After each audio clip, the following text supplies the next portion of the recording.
નમસ્કાર મિત્રો, વિડીયોમાં તમારું સ્વાગત છે। આપણે જાણીએ છીએ કે આમ આદમી પાર્ટીના નેતા ધારાસભ્ય ચેતરભાઈ વસાવા હાલ તો વડોદરા જેલમાં છે, પરંતુ એમની પાછળ જે મોટા ખુલાસા આવી રહ્યા છે, નવા ખુલાસા આવી રહ્યા છે, એ ખુલાસા વિશે આપણે વાત કરવા જઈ રહ્યા છે। ડાયરેક્ટ આપણને વડોદરાથી ખુલાસો મળ્યો છે, વડોદરાથી આપણને અપડેટ મળી છે, એ વિશે આપણે વાત કરીશું।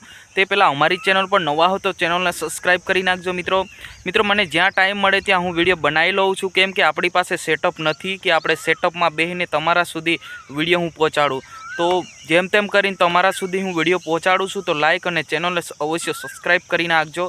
મિત્રો વાત કરવામાં આવે તો છેલ્લા 2 દિવસથી જે બબાલ ચાલી રહી છે, ચેતરભાઈ વસાવા હાલ તો વડોદરા જેલમાં છે, પરંતુ ગઈકાલે પણ એવો હબાળો મચાવ્યો હતો કે જેમ કહેવાય છે કે આમ આદમી પાર્ટીના જેટલા પણ નેતા હતા એ બધાને અટકાયત કરવામાં આવતી, એટલે કે એમના સમર્થકમાં આવતા એમને તમામને અટકાયત કરવામાં આવતી। જેમ કહેવાય છે કે ખોટી રીતે કેસો બનાવીને એમને જેલમાં નાખવામાં આવે છે। આપણે એના પર ખાસ ચર્ચા નથી કરતા મિત્રો, પણ જે આપણને દેખાય છે એના પર આપણે વાત કરીશું। હવે ખોટો હશે કે સાચો કેસ હશે એ ખાસ કરીને આપણે જાણતા નથી। આ ઈકે ચેનલ કોઈ પણ પ્રકારની કોઈ પક્ષની વિરુદ્ધ નથી કરતી।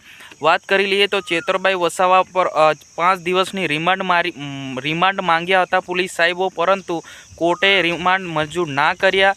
એવું કહેવામાં આવે છે કે આવતીકાલે એટલે કે આવતીકાલે લગભગ 5 વાગ્યાની આજુબાજુ ચેતરભાઈ વસાવા જેલની બહાર આવી જશે, એવી પણ અત્યારે જે આપણને સમાચાર મળી રહ્યા છે। જી હા મિત્રો, ગઈકાલથી 2 દિવસનો ટાઈમ આપ્યો હતો કે ચેતરભાઈ વસાવા અગર તો નિર્દોષ હશે તો જરૂરથી જેલની બહાર આવી જશે, એ રીતના આપણને અવશ્ય અત્યારે જે છે અપડેટ મળી આવી છે। જી હા મિત્રો, આ અપડેટ વિશે તમારે શું કહેવું છે જરૂરથી કોમેન્ટ કરીને જણાવજો, અને આવતીકાલે હવે શું થશે એ આપણે એના પર આપણે નજર કરીશું કે આવતીકાલે શું ખરેખર ચેતરભાઈ વસાવા બહાર આવી જશે કે પછી લોકો દ્વારા અફવા ઉડી રહી છે, એ પણ આપણે ખાસ કરીને જણાવીને તમારા સુધી વિડીયો જરૂરથી પહોંચાડી। ધન્યવાદ।